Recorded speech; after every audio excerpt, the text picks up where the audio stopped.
you always marry the wrong person.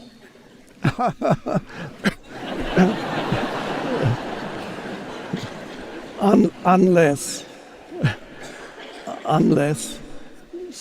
you awaken to a deeper dimension in yourself that transcends the conditioned personality.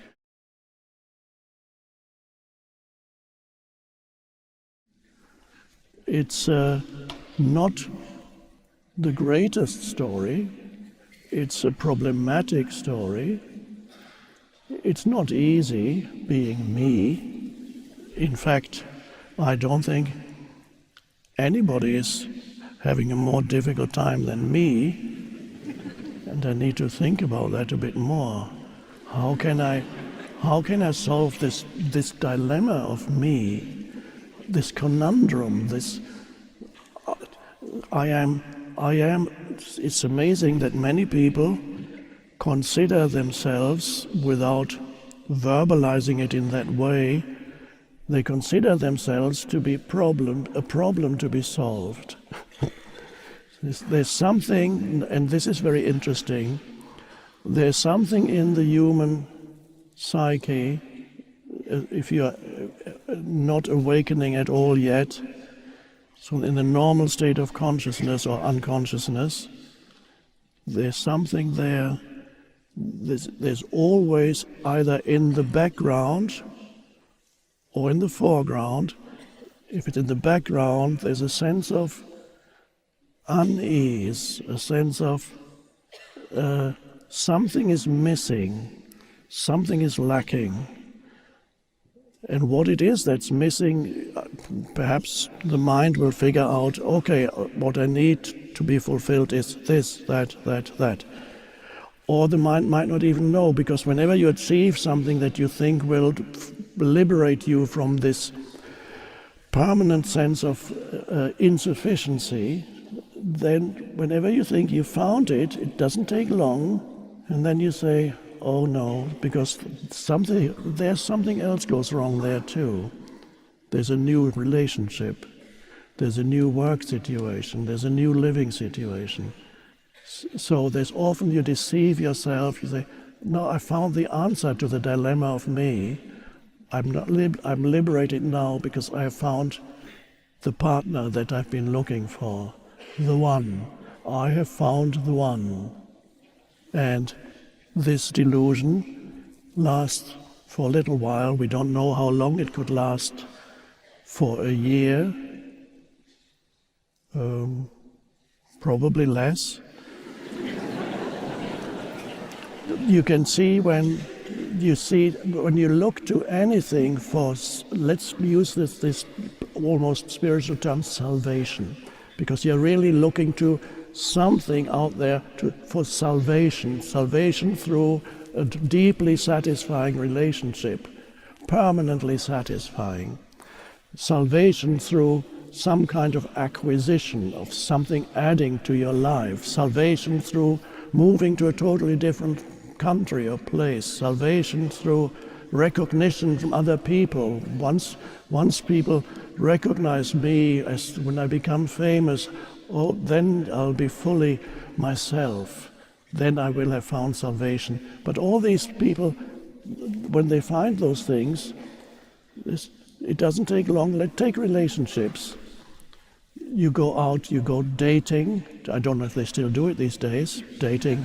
Maybe dating is old-fashioned because everything happens on the phone.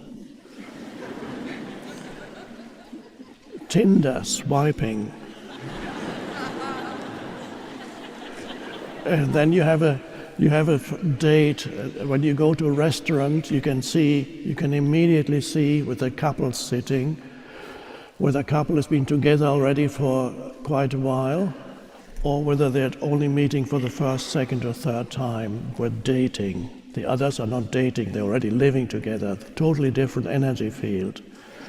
Because the ones who are dating, they still are under the delusion that they found salvation through the other person. And you can, when you observe people, you can see it, the way they look at each other. They're both in a state of hypnosis, because they go,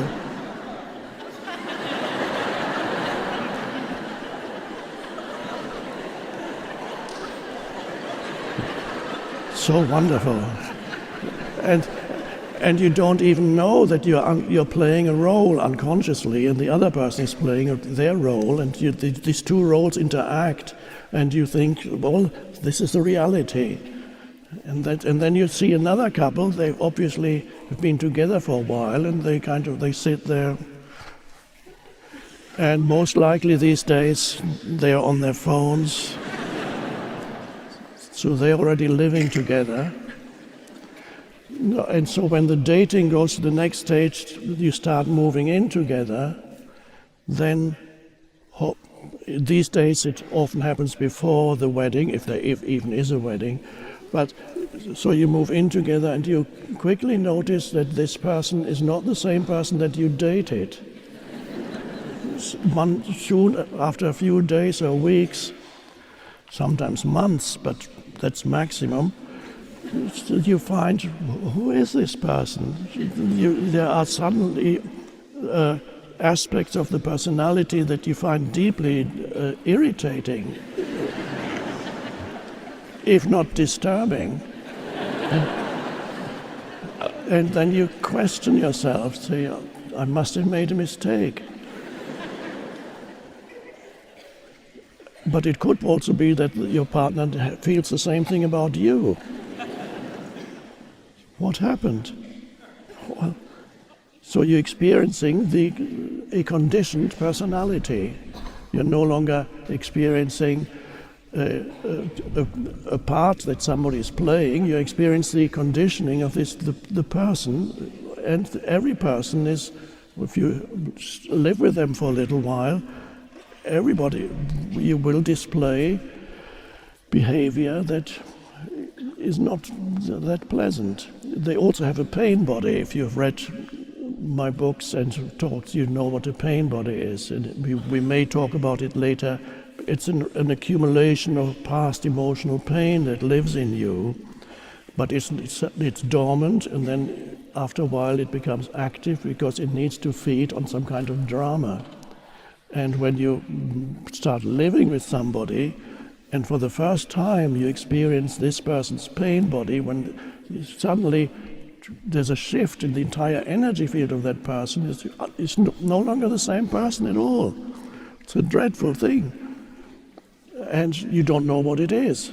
You say, oh, well, and that's how somebody wrote an article a while ago in the paper that says why you married the wrong person. So in that sense, it's not pessimistic, but it sounds pessimistic. You always marry the wrong person.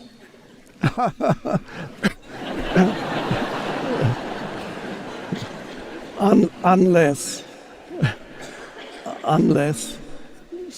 you awakened to a deeper dimension in yourself that transcends the conditioned personality, then you have something more, something genuine, something that is not part of the conditioned entity that we call the person or the personality. Without that, the state of insufficiency, of lack, of not enough, of something missing, but you don't know what, or you think you know what, but that's not it. You can never get rid of it. So if you remain trapped in the mental conditional, the conditioned energy field of the personality, then you are condemned to perpetual